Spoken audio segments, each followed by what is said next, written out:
This is the laptop that everyone has been talking about, and with good reason. The MacBook Air has always been kind of de facto laptop for everybody, really.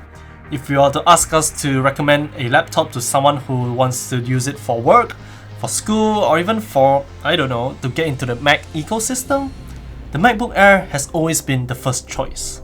And so, we now have the latest MacBook Air with the new M2 chip, and this is a whole new redesign and brings quite a lot of great things to the table. But is this still the MacBook to recommend?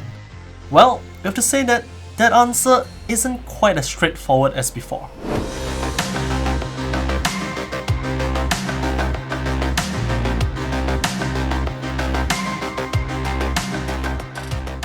So, what's new with the MacBook Air? And there are actually quite a lot of great things about it that's new. And first and foremost, let's start off with the design. Compared to the previous generation, which featured the iconic wedge shape that has always been around since the very start, it has since been replaced with a more uniform look that puts it in line with the MacBook Pro 14 and 16 inch. In fact, it's actually slimmer overall at 11.3mm thin and weighs just about 1.24 kilograms. This is still a laptop that you can just pick up, slip it in your bag and bring it around wherever you go. And of course, we have to talk about colors, and as you can tell, we have the new Starlight colorway here, which is a really pale yellow goldish color that's really easy on the eyes. Now, if you want something a little more classic, there are still the silver and space grey options available, which we all know and love, but if you want something a little bit darker and a little bit meaner, you can take a look at the new midnight color. It's been more than a decade since we've got the option for a dark coloured MacBook, so this is definitely really refreshing, but it's not without its quirks. While we did not get the experience ourselves, many other reviewers have noted that fingerprints are most easily visible on the midnight version, and chipping of the anodization is not a question of if, but when, especially near the ports. So, if you're planning to get the midnight colorway, definitely do be really careful with your laptop and try and take care of it as best you can. Or if you don't want to worry about that, you can opt for the other colors like the Starlight that we have right here. Now with the new redesign, you also do get a much better display, and it's also slightly larger as well. It's a 13.6 inch IPS panel with a resolution of 2560 by 1664, giving you 224 pixels per inch. The panel does also support 10-bit with P3 color and a slightly higher max brightness of 500 nits. In all regards, it's a fantastic panel, and it's simply great for general usage like documents and content consumption, while also being doubly fantastic for content creation as well, thanks to the color coverage and accuracy of 100% sRGB, about 98% P3 and nearly 90% of Adobe RGB. Our only gripe about this display, or perhaps our only wish that it had, is the fact that this display is only limited to 60Hz. While we understand that the ProMotion display is basically reserved for the laptops with the Pro moniker, we wish there's some kind of in-between standard per se that allows something like a 90Hz refresh rate. There are already many laptops in this category that supports 2.5K or 3K resolutions at 90Hz, especially in the Windows cam, so I would say that Apple definitely has the ability to do so, but unfortunately we don't get it here, so it's a slight bummer. Now, as you might already notice, in order to fit that larger display, Apple has shaved the bezels and there's now the inclusion of the notch. Now, to each their own when it comes to the notch, but we would say that Apple has done a pretty good job and it's not really intrusive at all. And despite this being just an IPS level display, the blacks are also really well hidden, so it's not really that noticeable even when you have all black on screen. The display is larger, it's a better display no less, the pros outweigh the cons here. In addition, you do get a 1080p webcam with that notch, and all we can say is, about time, Apple. Now, is it the best webcam out there? Definitely not, but compared to the previous generation which capped out at 720p, this is now capable of 1080p, and so the image definitely looks much better.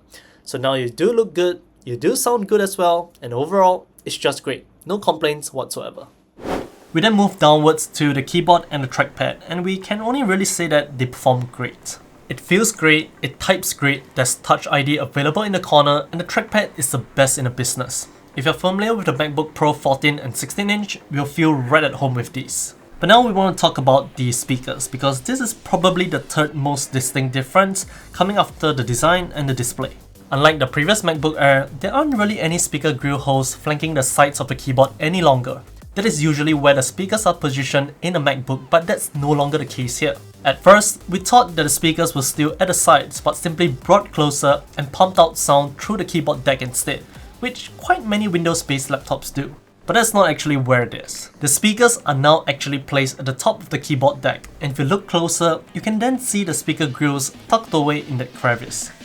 So does that affect audio quality? Well, actually not at all. In fact, this MacBook Air is probably the best sounding MacBook Air by far. While it does not have as much bass and thump as compared to the larger MacBook Pro 14 and 16-inch, they do sound really good, and for just casual usage or even listening to music on the side, it's great. MagSafe. Apple has brought back MagSafe, and it's just plain great. Depending on the configuration, you'll be able to choose between the different chargers available with added cost or not. But the fact remains that you get MagSafe and will support the 67-watt fast charging. But perhaps the biggest benefit is the fact that you no longer need to use one USB-C port for charging, which means more ports for you to use in practice. Though perhaps that's not much of a concern considering how good the battery life is. Apple does claim up to 15 hours with Wi-Fi turned on, and we can safely say that we could get around 10 to 12 hours of use easily, so basically a day's worth of usage. So, good battery life, good ports, what's there not to like? It's pretty great. But now, we have to talk about the M2 chip under the hood because as compared to the previous M2 that we had our experience with, the MacBook Pro 13-inch, that's an actively cooled M2, which means that has a fan. This is passively cooled, which means it's fanless design. If you know some basic physics, then I'm pretty sure that you will know that there will be differences. So we put it to the test starting with Cinebench R23, in which the passively cooled M2 scored 6912 and 1589 on multi-core and single-core respectively. In comparison to the actively cooled M2, it is actually quite a fair bit lower in terms of multi-core. No doubt, this is pretty much because of the thermal and power limitations that Apple has imposed on the fanless design to keep things stable. At the start of the test, the M2 chip in the Air would ramp all the way up to 89 degrees Celsius, pushing as much gigahertz as possible. But after the 4 to 5 minute mark, it would start to scale back down in gigahertz to drop the temperature to the more respectable 70 degrees Celsius thereabouts and remain there thereafter. Thus, when we ran a benchmark like Geekbench, the passively cooled M2 was able to score pretty much exactly the same results as the actively cooled M2, all because the test didn't really took more than 3 to 4 minutes, well within the range of which the MacBook Air would push the M2 as much as possible before scaling it back. So that's the magic number. About 5 minutes thereabouts in a sustained workload scenario. Now, although the M2 chip is really capable, and you can throw high resolution files at it and do 3D renders or multi-layered video editing, and it does a pretty good job per se, especially with the borrowed media engine from the Pro, this isn't its main focus for sure. The MacBook Air is still primarily a MacBook for general usage with multiple Safari or Chrome tabs open, with various applications running at once, or somewhat lighter tasks like photo editing, things that don't require sustained performance. In that regard, this performs just as well as the M2 chip in the MacBook Pro 13-inch. Once again, it is a great chip. Thus far, it would seem that we have pretty much only good things to say about the MacBook Air M2. And you'll be right, this is a laptop that gets many things right. But there is still one major factor to consider when it comes to whether or not this is still the MacBook to recommend. And that's the price. The new MacBook Air M2 starts at about $1,200 US or about 1,700 Singapore dollars. For that, you get the M2 with the 8-core CPU and 8-core GPU alongside 8 gigs of unified memory and 256 gigs of SSD storage. In our opinion, and alongside many others out there, this is a deceptive price. And even more so when you consider the fact that the 256 gig SSD has been confirmed to be very much slower as compared to the previous generation. 8 gigs of RAM is also not really enough in this day and age, and 256 gig of storage is going to fill up pretty quickly. On top of that, if you want a 67-watt fast charger, you have to top up a little bit more as well. The ideal configuration for the MacBook Air would instead be getting the M2 with the 8-core CPU and 10-core GPU, alongside 16 gigs of unified memory and half a terabyte of SSD storage. This would then set you back about 1,700 US or about 2,500 Singapore dollars. Not only are you getting 16 gigs of RAM, which should really be the standard nowadays, but also more storage that's also much faster, and a 67-watt fast charger is a free upgrade option. But at this point, you're looking at a much more expensive MacBook Air that isn't really anywhere near that magical $1,000 mark any longer.